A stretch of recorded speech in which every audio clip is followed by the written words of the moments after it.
কি রে, তোর কি অনুভূতি বল? অনুভূতি মাথা কাটতেছে। বাবার অনুভূতি কি যে বাবা না হয়েছে সে কখনোই বুঝবে না। বাবার অনুভূতি কি কেবলমাত্র সেই বাবাই জানে। রাকিব রাজা দ্বিতীয়বারের মতো বাবা হয়েছে, তার অনুভূতি কি এই কথাটা জানতে চাওয়ায় সে জানিয়ে দিল তার হাত পা কাঁপছে। প্রথম বাচ্চাকে কোলে নেওয়ায় সে অনেক বেশি খুশি, আবেগপূর্ণ হয়ে পড়ায় কান্নাও করেছিল। বাচ্চাকে কোলে নিয়ে তার হাত পা কাঁপছিল, সেই মুহূর্তের ভিডিওই শেয়ার করেছে সে। বাচ্চা এবং মা আলহামদুলিল্লাহ দুজনেই অনেক ভালো আছে। রাজা মৌসুমীর ঘরে নতুন সদস্যের আগমন, সংসার আলো করে তাদের সংসারে ফুটফুটে সন্তান এসেছে। সকলেই অনেক বেশি খুশি, সকলেই বাচ্চাকে দেখে মাশাআল্লাহ বলবেন এবং মৌসুমী এবং তার বাবুর জন্য দোয়া করবেন। দ্বিতীয়বারের মতো বাবা হয়েছেন রাজা।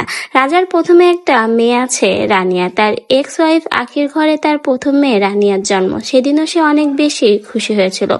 আবারও দ্বিতীয়বারের মতো সে বাবা হয়েছে। বাবা হওয়ার অনুভূতি কেবলমাত্র একজন বাবাই বলতে পারে। সে যতবারই বাবা হোক তার বাবার অনুভূতিটা যেন প্রথমবারের মতোই হয়। আবারও দ্বিতীয়বারের মতো বাবা হয়েছে রাজা। বলতে গেলে এটা মৌসুমী এবং রাজার সংসারের প্রথম বাচ্চা। তাদের সংসার আলো করে নতুন সদস্যের আগমন।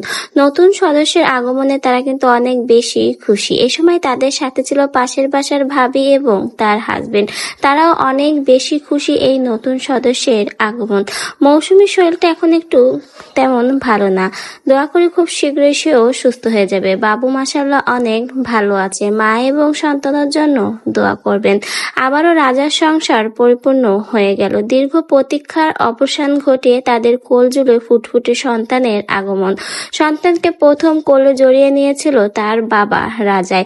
সন্তানকে কোলে জড়িয়ে নেওয়ার পর তার হাত পা কাঁপছিল, এমনকি চোখে পানি চলে এসেছিল সন্তানের ওই চাঁদ মুখখানা দেখে। এটাই হয়তো বাবার ভালোবাসা এমনই হয়, সন্তানের মুখ দেখলে শত কষ্ট শত অপেক্ষার অবসান ঘটে। আজকে যেন রাজার ক্ষেত্রেও তাই হলো।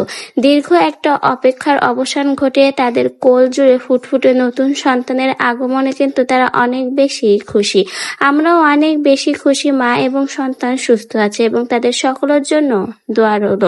রাজা যেন তার সংসার নিয়ে সামনের দিকে এগিয়ে যেতে পারে এবং ফুটফুটে বাচ্চাটার যেন সুন্দর ভবিষ্যৎ হয়। সকলে রাজা মৌসুমী এবং তাদের এই অনাগত সন্তানের জন্য দোয়া করবেন যেন মা এবং সন্তান ভালো থাকে এবং রাজা সুস্থ সালামতে তাদেরকে বাসায় নিয়ে যেতে পারে।